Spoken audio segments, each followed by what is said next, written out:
फइन्नहुम गैरु मलूमीन, जो निकाह करेगा भले एक करे चार करे और अपनी ख्वाहिश अपनी ज़ौजा के साथ अपना ताल्लुक रखेगा, अल्लाह फरमाते हैं फइन्नहुम गैरु मलूमीन, ये लोग काबिल मलामत नहीं है। लिहाजा अल्लाह से आगे निकलने की कोशिश मत करो, ज्यादा फंटर बनने की कोशिश मत करो कि इस कमबख्त ने दूसरी कर ली तीसरी कर ली, रुकी नहीं रहा कमबख्त, ब्रेकें फेल हो गई हैं।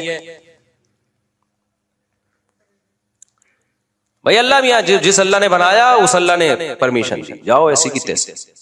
तो अल्लाह कहते हैं ये वो लोग हैं कि ये ना मुसीबत में हद से तजावुज करते हैं। असल में इन मिसालों से ना जुजियात से कुल्लियात समझाना मकसद है। अब आप कह सकते हो जो निकाह करते हैं उसका सबर से क्या ताल्लुक है? भाई ताल्लुक ये है कि वो निकाह अल्लाह का हुक्म समझ के कर रहे हैं, नमाज अल्लाह का हुक्म समझ के पढ़ रहे हैं। इसका मतलब उनके सोसाइटी में उनकी जिंदगी में अल्लाह है। जिसकी जिंदगी में अल्लाह होता है फिर वो इत्तदाल से जिंदगी गुजारता है, ना पैसा आने के बाद गरीबों को गालियां देना शुरू करता है, दिमाग भी नहीं खराब होता उसका, और ना गुर्बत में वो डिप्रेशन में जाता है, ना खुदकुशी की तरफ जाता है। वो कहता है ये किसकी तरफ से है? अल्लाह की तरफ। सबर करता है वो। आज मुसीबत में बेस जरा जरा सी बात में खुदकुशियों की तरफ जा रहे हैं लोग, जरा जरा आते रहते हैं मेरे पास लोग।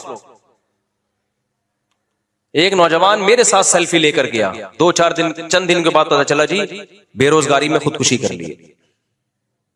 एक और नौजवान आया चंद दिन पहले इधर ही मस्जिद में कि मेरा जो है ना 5-6 करोड़ रुपए का नुकसान हो गया, सारा बिजनेस तबाह हो गया। क्रिप्टो करेंसी की रट लगा के रखी हुई थी ना लोगों ने।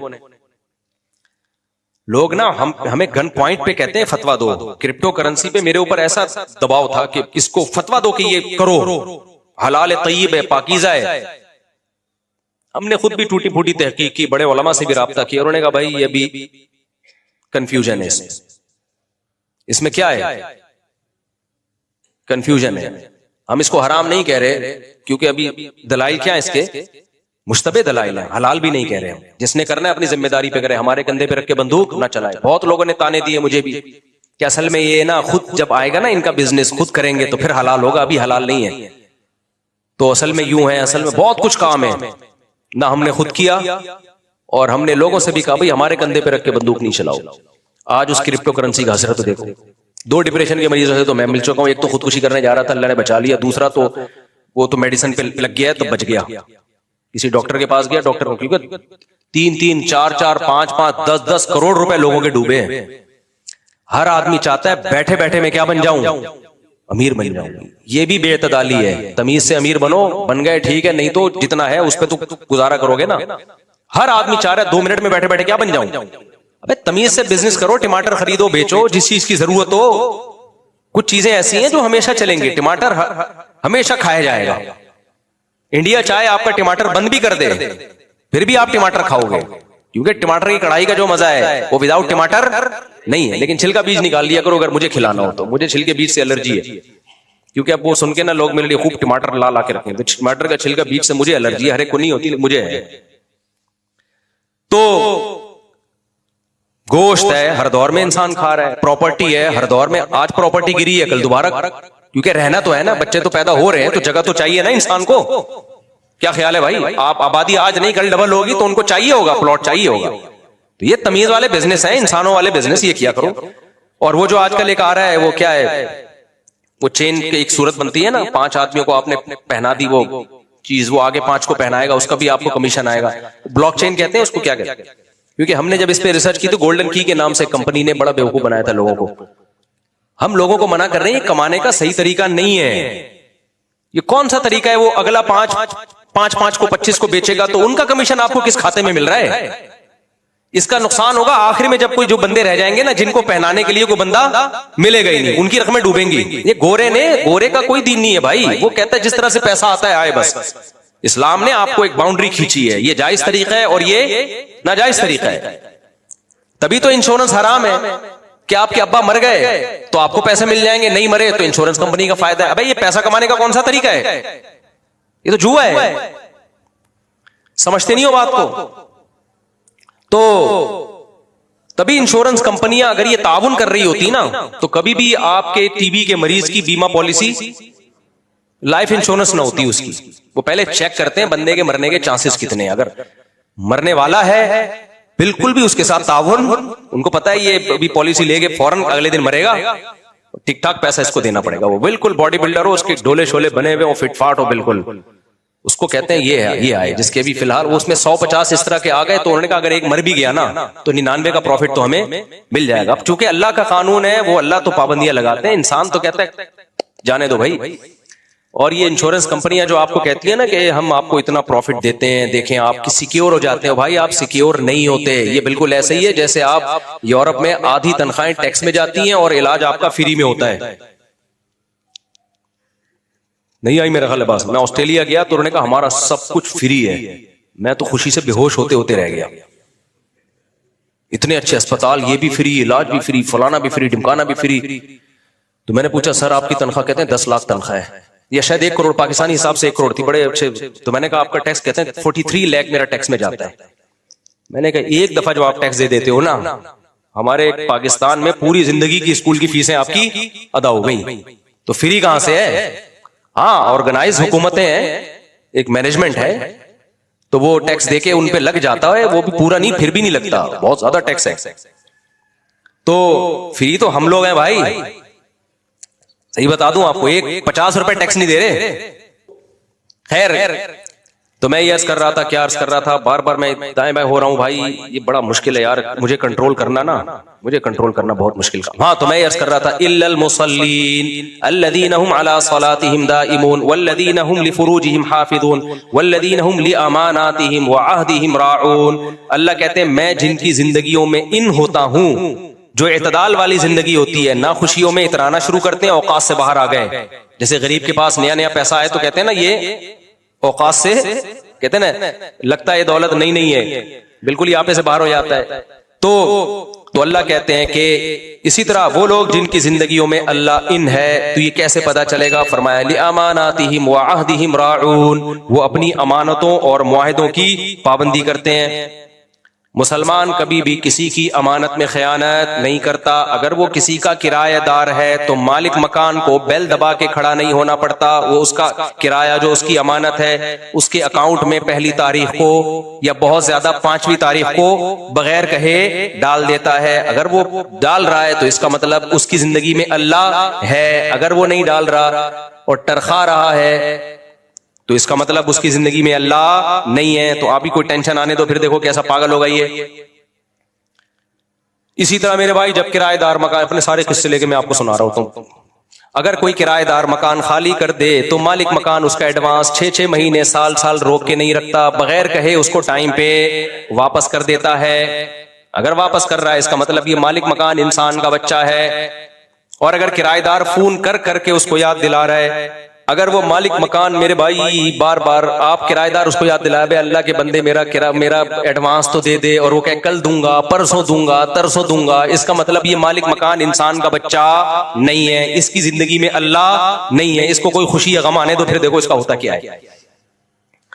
पैसों में मेरे भाई आजकल नमाजी भाई भी हमारे माशाल्लाह बड़े मामलात खराब चल रहे हैं।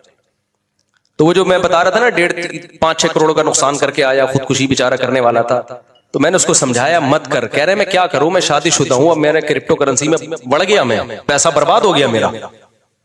तो मैंने कहा मेरे भाई आपने गुनाह किया, गुनाह का हल क्या है? 2 रकत पढ़ के अल्लाह से तौबा करो, तो अल्लाह से रो रो के माफी मांगो। रोना नहीं आता, रोने जैसी सूरत बना लो। कितना आसान कर दिया अल्लाह ने, क्योंकि रोना अपने इख्तियार में नहीं है।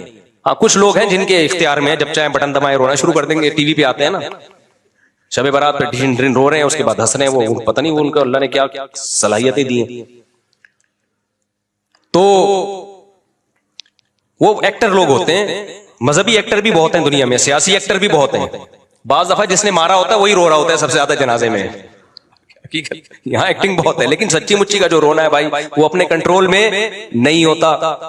तो अपने कंट्रोल में थोड़ी होता है जो सच्ची मुच्ची का रोना है। तो अब अल्लाह ताला क्या फरमाते हैं?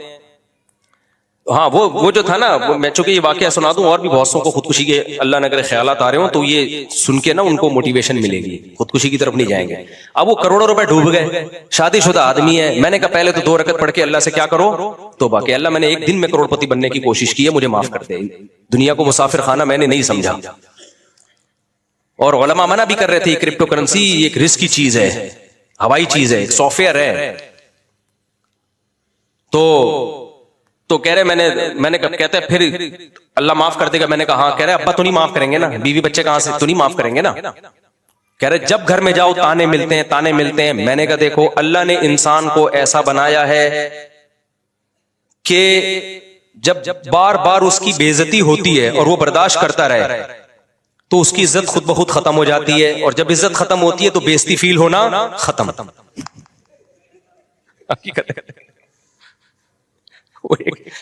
एक आदमी था ना, किसी महल्ले से आया, कहता है अल्लाह का बड़ा फजल है, मेरी इज्जत नहीं है इस इलाके में। लोगों ने कहा इसमें फजल की क्या बात है? कह रहा अगर इज्जत होती ना तो आज बड़ी बेइज्जती हो जानी थी, मुझसे काम ऐसा हो गया कि बेइज्जती। कह पहले से इज्जत ही नहीं थी। देखो कोई चरसी हीरोइनची जूते चुराता हुआ पकड़ा जाए तो अपनी बेइज्जती फील करता है वो? बिल्कुल भी फील नहीं करता वो। तो मैंने कहा मेरे भाई जब आप चंद दिन अब्बा के ताने सुनोगे, इधर से ताना, बीवी का ताना, बच्चों का ताना, तो चंद दिन सब्र कर लो, क्योंकि वो ना घर छोड़ के रोड पे सो सकता है भाई, बीवी बच्चे छोड़ के कहां जाए वो। तो मैंने कहा थोड़े दिनों में ये होगा कि आपको बेइज्जती फील होना, बेइज्जती होगी, फील नहीं होगी। सही होगी मगर फील उतना खुश हुआ ना, सही बात, ऐसा खुश हुआ मुझे लगा उसके चेहरे पे बाहर आ गई। मैंने कहा चंद दिन की बात, आदत हो जाएगी, हर वक्त आने, हर वक्त आने। मैं ये सब भुगता हुआ हूं असल में, क्योंकि मैंने जब दूसरी की थी ना तो मेरे साथ यही हुआ था। ये सब प्रैक्टिकली हो चुका है मेरे साथ। तो मुझे अपनी शुरू में बहुत बेइज्जती फील होती थी, मुझे लगता था दुनिया का सबसे बुरा आदमी इस कायनात में मैं हूं। थोड़े दिन में फील होना खत्म हो गया। तो उसके बाद ऑटो पे सेट हो गए हम, ऑटो पे हो गए। तो अल्लाह ताला क्या फरमाते हैं कि भाई इल्लल मुसल्लीन, हाँ, वल्लदीना हुम ली अमानातिहिम व अहदिहिम राऊन, अमानतों में खयानत नहीं करते। दो नंबर ही नहीं करता मुसलमान, मुआहिदों की खिलाफ वर्जी नहीं करता। जबान से कुछ बोल रहा है और दिल में नीयत कुछ और है। आजकल जो जितनी ज्यादा टोपियां कराए ना उसको उतना साहिबे कमाल समझा जाता है, जितना झूठ बोलेगा उतना अच्छा समझा जाएगा। तिजारत में तो अब एतमाद ही नहीं रहा ना यहाँ की प्रोडक्ट। अच्छा मेरा एक बयान चला है कि हमारे मसालों पर बाहर मुल्कों में पाबंदी है, ये फेसबुक पे बयान चला है, उस पे लोगों ने नीचे कमेंट्स किए हुए ये झूठ बोल रहे हैं, हमने तो बहुत सारे अपनी कंपनियों के मसाले देखे हैं।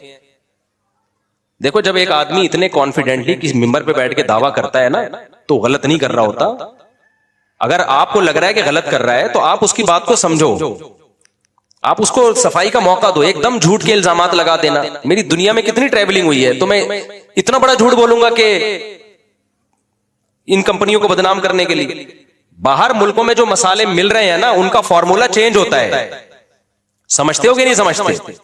तो मैंने ये नहीं कहा कि इन कंपनियों को पर बैन है, मैंने ये कहा है कि ये वाले मसाले बाहर इन कंपनियों के नहीं मिल रहे हैं, तो फॉर्मूला चेंज होता है। यहां जिन जो आपको मसाले मिल रहे हैं उनका फॉर्मूला अलग है, बाहर जो मिल रहे हैं वो अलग है।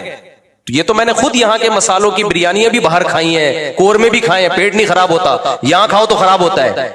और ये तहकीक की है पूरी कि वो चेंज है, कुछ चीजें यहां पर ऐसी डाली जाती हैं जायका बढ़ाने के लिए जो आपकी सेहतों का बेड़ा गर्क करती हैं, लेकिन टेस्ट उससे गेन हो जाता है तो पब्लिक फोड़ती फाड़ती है, क्योंकि वजीर खुराक का पता ही नहीं वो मार्केट में है।